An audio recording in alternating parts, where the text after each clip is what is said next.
geobyte. Similarly, let's take the another important problem. Okay, look at the screen. It is asking like this. The density of water at 20 degrees centigrade is 998 kg per meter cube and at 40 degrees centigrade is 992 kg per meter cube. The coefficient of volume expansion of water is given that at T1 temperature, that is 20 degrees centigrade, density rho 1 is given 998 kg per meter cube. Similarly, when the temperature of the water is 40 degrees centigrade, density is decreased to 992 kg per meter cube. From that, the moral is by the time the temperature of the water increases, density of the water decreases. Remember that point. Okay. Now is asking coefficient of volume expansion.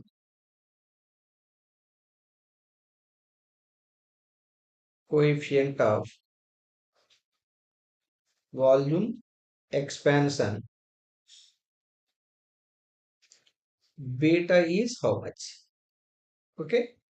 For that, as you know, the coefficient of volume expansion. Let me write the definition. It is like this. The ratio between the fractional change in volume with respect to temperature at constant pressure and its original volume is called coefficient of volume expansivity. Okay, let me write the definition. The ratio between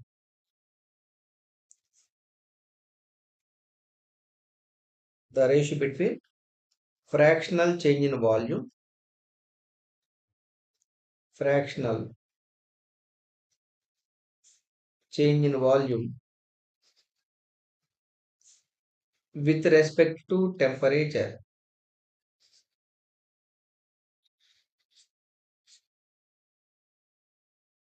at constant pressure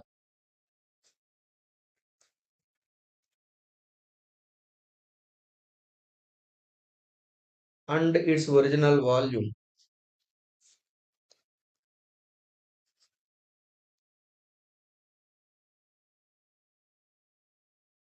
is called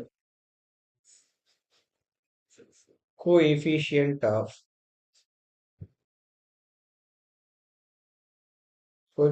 volume expansivity or coefficient of volume expansion. Dear friends, remember, generally coefficient of volume expansion denoted with beta. Okay, let me take another slide. So coefficient of volume expansion beta equal to the ratio between the fractional change in volume with respect to temperature at constant pressure and its original volume V1. So V1 is the specific volume. As you know, the specific volume V equal to 1 by density. Okay, then V1 equal to 1 by rho 1, V2 equal to 1 by rho 2. Okay, now let me write that point. Here beta equal to 1 by V1 equal to 1 by rho 1 into delta V means V2 minus V1 divided by T2 minus T1. It is equal to rho 1 goes up, rho 1 into V2 equal to 1 by rho 2 minus 1 by rho 1 divided by T2 minus T1. It is equal to rho 1 into here it is rho 1 minus rho 2 divided by rho 1 rho 2 rho 1 rho 2 into T2 minus T1. T2 minus T1. Okay.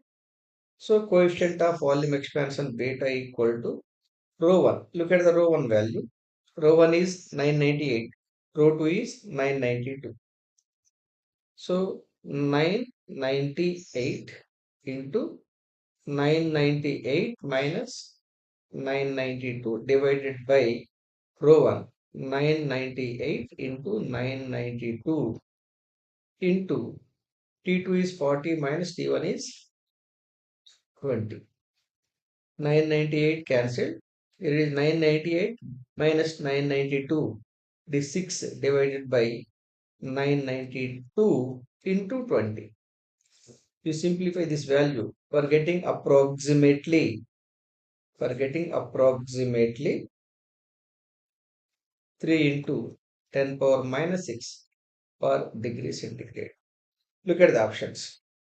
3 into 10 power, not minus 6, sorry, 10 power minus 4.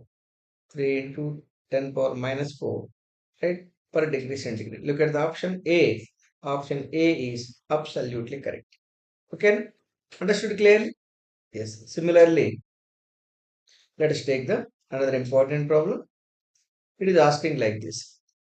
A piece of iron is heated in a flame.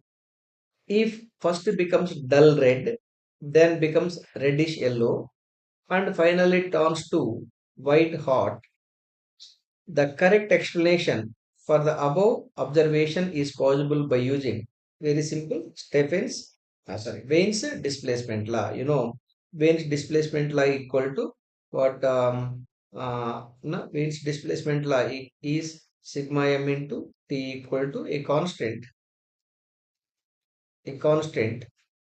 That constant is generally denoted with B.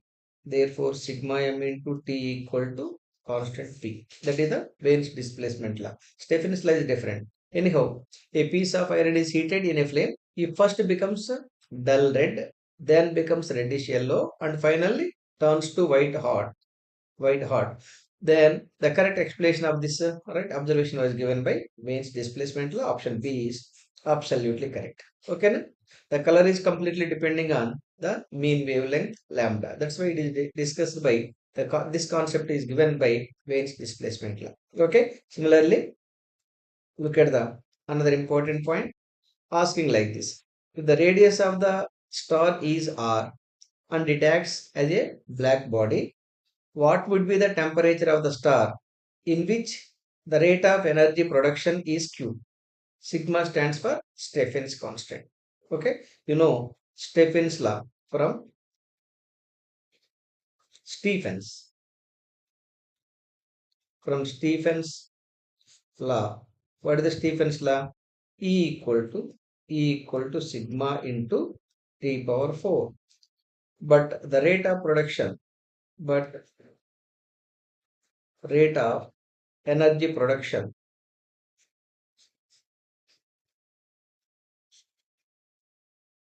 the rate of energy production Q equal to E into A. E equal to what? Sigma into T power 4. A is 4 pi r square because it is given that radius of the star is capital R. From this, I can write that T power 4 equal to Q by sigma into 4 into pi into r square. Therefore, the temperature of the star equal to Q by sigma into 4 into pi into r square whole thing power 1 by 4. That is the temperature of the star. Now look at the options. Q by 4 pi r square sigma. Look at the D. Option D is absolutely correct. Understood clearly? Yes.